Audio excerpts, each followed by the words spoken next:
Anda kembali bersama kami, Saudara. Penggugat ijazah Jokowi di Pengadilan Negeri Surakarta menolak masuknya penggugat intervensi. Menurut mereka, para penggugat intervensi ini hanya cari panggung belaka saat kasus ini jadi perhatian publik. Sidang lanjutan gugatan ijazah Presiden ke-7 Joko Widodo di Pengadilan Negeri Surakarta kembali digelar Kamis siang dengan agenda mendengar tanggapan kedua belah pihak atas permohonan teman satu angkatan Jokowi di SMA Negeri 6 Solo yang memohon jadi penggugat intervensi. Penggugat intervensi berharap bisa terlibat dalam sidang karena mereka membawa aspirasi dari teman seangkatan di SMA Negeri 6 Solo yang memiliki ijazah seperti milik Jokowi. Akan tetapi, penggugat ijazah Jokowi Muhammad Taufik menolak masuknya penggugat intervensi dengan alasan mereka tidak punya hubungan hukum dengan para pihak serta hanya mencari panggung atas kasus yang jadi perhatian nasional.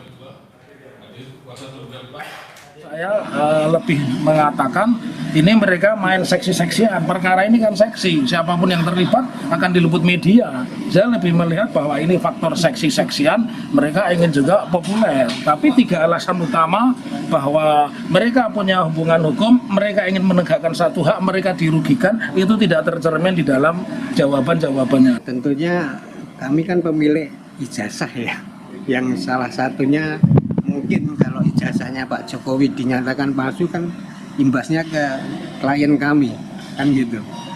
Nah, klien kami itu ya yang maju cuma satu, tapi di belakang ini ada sekitar seribuan ijazah ya. Dari angkatan 80 sampai 85 itu kalau IPS, IPA itu masing-masing 200 gitu ya 1000. Jadi imbasnya ke mereka. Di sisi lain, tepatnya di Jakarta, pihak penuding ijazah palsu Jokowi, Roy Suryo, menanggapi pernyataan Kabid Humas Polda Metro Jaya yang menyebut akan menjadikan hasil forensik ijazah Jokowi di Barreskrim Polri sebagai bahan analisis penyidik atas kasus pencemaran nama baik yang dilaporkan Jokowi. Menurutnya, hasil lab for Polri sangat berbeda dengan hasil uji forensik yang ia lakukan secara mandiri. Roy bahkan menawarkan bantuan untuk pengujian ulang ijazah Jokowi di Barreskrim. Saya pertama bertanya, yang diuji itu yang mana? Karena dia pernah tersebut. Maka saya melakukan uji yang mencoba, justru saya membantu Barreskrim. Membantu untuk apa? Untuk biar masyarakat mengerti yang namanya uji itu dia itu apa. Jadi saya membuat perbandingan ijazah 1120 milik Jokowi yang disebut milik Jokowi itu dengan ijazah 1115 milik Surono Jiwo, ijazah 1116 milik Almarhum Hadi Mulyono, dan ijazah 1117 milik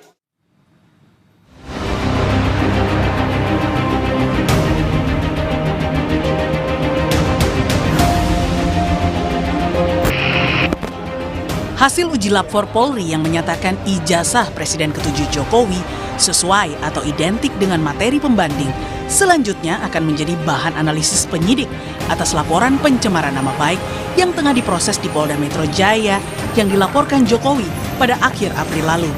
Sementara gelar perkara kasus pencemaran nama baik baru akan dilakukan bila ditemukan ada unsur pidana. Betul. Ya, karena peristiwa yang ditangani di Polda Metro adalah dugaan pencemaran nama baik. Ya. Di dalam pengumpulan fakta, objek perkaranya adalah pernyataan yang mengandung fitnah dan pencemaran nama baik melalui media sosial atas tuduhan ijazah palsu S1 milik saudara JW. Kemudian skripsi berikut lembar pengesahan. Sehingga inilah yang didalami. Apakah pernyataan yang disampaikan oleh beberapa pihak itu sesuai fakta atau tidak? Tuduhan gelar perkara itu nanti setelah faktanya terkumpul semua baru dilakukan gelar perkara untuk menentukan apakah peristiwa yang sedang didalami itu ada dugaan tindak pidana atau tidak. Di sisi lain, pihak pelapor dari tim pembela ulama dan aktivis yang menolak hasil uji lapor atas ijazah Jokowi mempertanyakan keengganan Jokowi untuk memperlihatkan ijazahnya secara langsung di hadapan publik.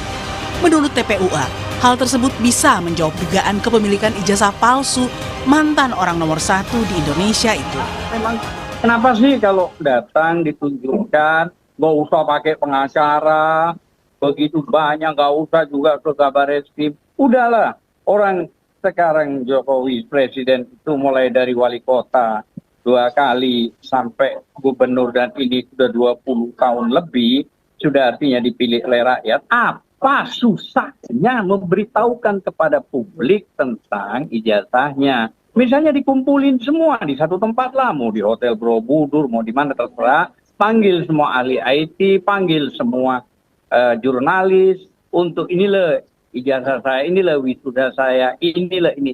Silakan difoto, dijelaskan, artinya komplit lah. Sehingga kami merasa senang kalau kami memiliki presiden yang jelas. Hingga kini, kasus pencemaran nama baik yang dilaporkan Jokowi di Polda Metro Jaya belum ada penetapan tersangka. Polisi yang sudah memanggil Roy Suryo, Dr. Tifa, dan Rizwan Syahipar kini masih mengumpulkan sejumlah bukti postingan dan pernyataan mereka terkait ijazah Jokowi di sosial media. Hal itu untuk memastikan ada tidaknya unsur pidana pencemaran nama baik. Tim Liputan Kompas TV. Polda Metro Jaya yang kini memproses laporan Jokowi atas dugaan pencemaran nama baik mengaku akan menjadikan hasil lapor ijazah Jokowi sebagai bahan analisis penyelidikan. Akankah Roy Suryo CS yang kerap mempertanyakan keaslian ijazah Jokowi akan terjerat pidana bila polisi menggunakan hasil lapor Polri yang sudah diputuskan ijazah Jokowi asli? Kami diskusikan bersama dengan para narasumber. Di studio Kompas TV sudah bergabung Roy Suryo yang sampai dengan detik ini masih menuding ijazah Jokowi palsu. Mas Roy, apa kabar? Alhamdulillah, baik. Terima kasih sudah bergabung bersama kami dan via sambungan dalam jaringan juga bergabung bersama kami mantan tenaga ahli utama kantor staf Presiden Ali Mokhtar Ngabalin. Assalamualaikum Bang Ngabalin, apa kabar Bang? Waalaikumsalam, Tifal. Terima kasih sudah bergabung bersama kami. Sehat selalu kita semua. Ya, Assalamualaikum. Mas Roy, gini, Polda menegaskan bahwa hasil lapor dari Bareskrim kemarin itu akan dijadikan dasar pertimbangan untuk proses penyelidikan kasus Anda yang dilaporkan oleh Pak Jokowi. Sementara posisi Anda menolak hasil lapor itu. Iya. Gimana posisi Anda sekarang kalau membaca polisi jelas, saja sedemikian? Artinya begini, tolong semua itu sesuai dengan aturan dan regulasi baik-baik ya. Sesuai dengan KUHP ya, tentang kitab undang-undang untuk acara pidana dan juga tentang Perkap, peraturan Kapolri. Yang ada di Bareskrim kemarin itu baru dalam tahap pendumas ya. Kemudian walaupun sudah berlanjut itu baru dalam tahap penyelidikan. Kalau penyelidikan, ya berarti nanti kalau dia mau digunakan di dalam Polda Metro Jaya, ya harus diulang dari awal semuanya. Nggak bisa dipakai begitu saja. Meskipun sama-sama instansinya, nggak bisa. Apalagi dari sisi prosesnya itu harus diulang sesuai dengan Perkap, peraturan Kapolri. Kedua adalah hasilnya kita pertanyakan karena tidak transparan. Saya kemarin sudah menunjukkan dan kita buka ke publik bahwa ijazah 1120 yang tadi statement saya milik Jokowi itu tidak identik dengan 115 ya 1115 milik Fronojiwo, 1116 milik Hari Mulyono, almarhum Hari Mulyono, dan 1117 milik Sri Murtiningsih. Tapi sampai sekarang proses untuk mengulang lagi uji forensik terhadap ijazah itu nggak terjadi. Itu kan kita usulkan kemarin atau kita minta ya itu karena kita menulis kepada Irwasum, kepada Wasisdik, kepada Kapolri, tembusannya juga kepada Wakapolri sampai kepada Kompolnas ya. Biarkan masyarakat yang menilai. Polri ini objektif atau enggak? Karena kan sudah ada presidennya, ada jurisprudensinya bahwa dulu ketika kasus Yosua, Brigadir Yosua itu katanya Polri itu tembak-tembakan.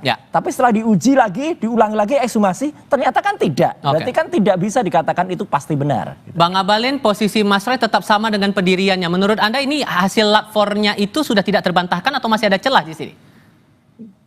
Ya, terima kasih. Assalamualaikum warahmatullahi wabarakatuh. Kompas TV, terima kasih. Ya. Dr. Roy, terima kasih. Siap, Prof.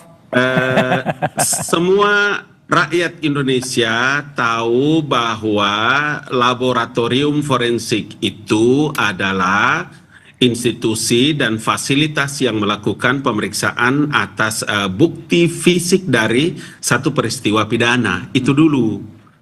Saya punya keyakinan yang sangat kuat bahwa dari apa yang dilakukan oleh Mabes Polri terkait dengan ilmu pengetahuan yang mereka miliki dalam melakukan laboratorium forensik itu, dia menjadi sesuatu yang memang untuk dan atas nama institusi harus dipublikasikan karena yang terjadi itu adalah pemeriksaan terhadap fisik ijazah yang dibicarakan. Nah, Dalam poin inilah maka bahwa urusannya nanti teman-teman itu mau terima atau tidak, tetapi Mabes Polri dalam hal ini ya teman-teman itu bisa melakukan apa yang menjadi laporan dari masyarakat.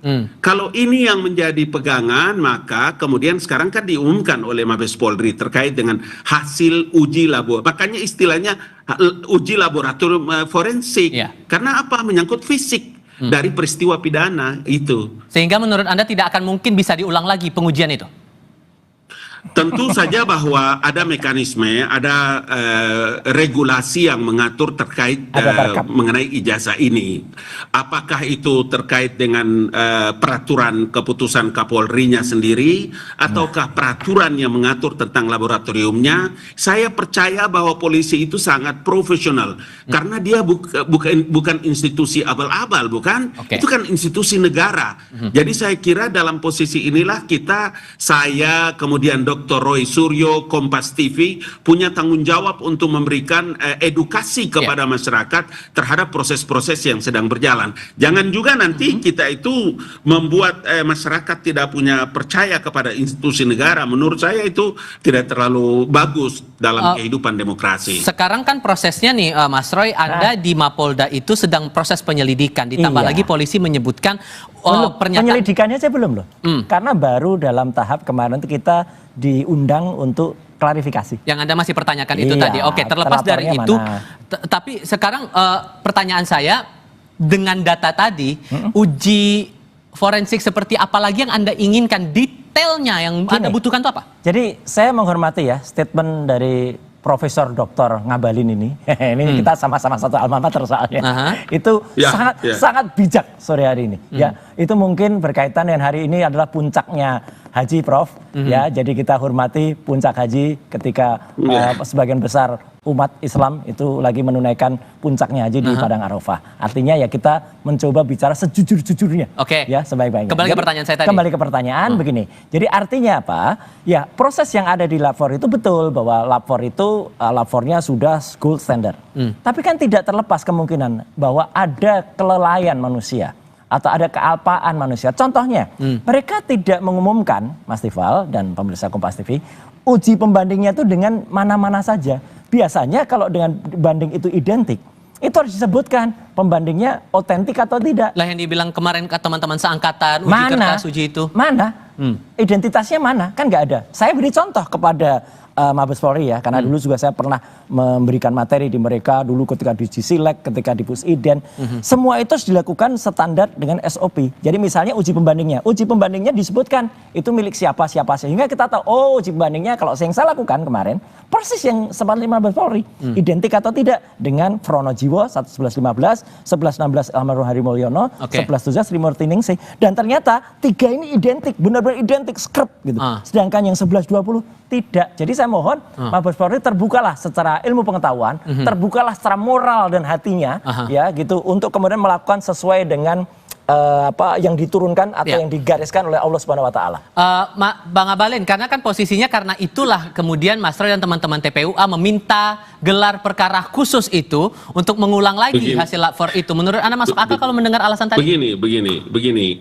Yang diumumkan oleh Mabes Polri dan laboratorium forensik itu bukan institusi pengadilan, bukan mengadili orang, bukan mengadili tentang ijazahnya di situ.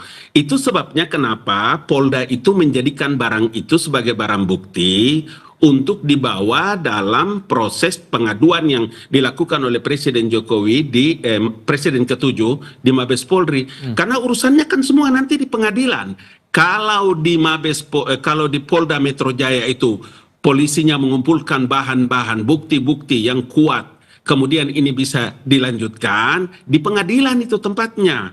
Bahwa sekarang Mabes Polri mengumumkan dari hasil laboratorium forensik, kemudian menjelaskan seperti yang mereka sampaikan, udah sampai aja di situ dulu, sampai aja dulu di situ. Karena untuk bisa menentukan teman-teman itu bersalah atau tidak itu kan nanti masih ada prosesnya. Tempatnya di pengadilan. Iya kan, itu logika yang harus dibangun untuk masyarakat itu mengerti tentang proses ini sedang berjalan. Karena kita tidak bisa ngotot-ngototan. Republik Setuju. ini kan ada regulasi yang Ya. mengatur untuk orang bisa mengerti terhadap satu perkara. Oke. Gitu loh. Satu hal lagi untuk masing-masing, singkat saja. Ya. Ucapan Anda di podcast, kemudian unggahan-unggahan di media sosial itu juga jadi bahan pertimbangan bagi polisi di Mapolda nggak atas apa-apa. laporan itu. Menurut Anda? Ya nggak apa-apa, terserah jadi bahan pertimbangan. Satu lagi mumpung Sah-sah saja menurut Anda kalau dipakai? ketemu senior saya Pak Ngabalin ya gitu. Pak Ngabalin, ini mumpung hari yang baik. Saya ketuk hati Anda ya. Adakah bersedia bersaksi di bawah Al-Qur'an bahwa tuduhan Anda saya menerima dana besar itu benar atau tidak? Saya berani bersumpah di bawah Al-Qur'an bahwa itu tidak benar sama sekali. Itu bohong, Bang Ngabalin. Oke, Bang Ngabalin, responnya gimana tuh? Nanti putar ulang semua podcastnya, kemudian dengar baik-baik, pakai hati, pakai pikiran dengan teduh, bahwa proses tuduhan terhadap Jokowi 10 tahun dengan ijazah palsu itu, berapa biaya yang digunakan? Itu dana besar kan, Mas? Nggak ada data ke saya, Bang. Dengar dulu, dengar. Ini hari Tadi yang Mas suci Roy loh, Bang Ngabalin. Mas Roy ngomong, saya dengar, jadi kalau saya Siap. dengar, saya ngomong, Anda dengar. Siap. Karena itu saya bilang, hanya urusan ijazah palsu 10 tahun, berapa biayanya itu? Banyak kan? Karena itulah yang saya bilang supaya, saya pikir nanti Kompas buat satu forum khusus, kita ngomong tentang materi ini ya, Ya. biar kita perjelas satu persatu. Kita tunggu bawa Al-Qur'an, Bang Ngabalin. Oke, baiklah, terima kasih semuanya. Oke, Bang Ngabalin, kita terima tunggu kasih. itu. Bang Ngabalin, terima kasih. Mas Roy, terima kasih sudah bergabung bersama kami di diskusi kali ini. Selamat sore semuanya. Assalamualaikum. Oke. Balik.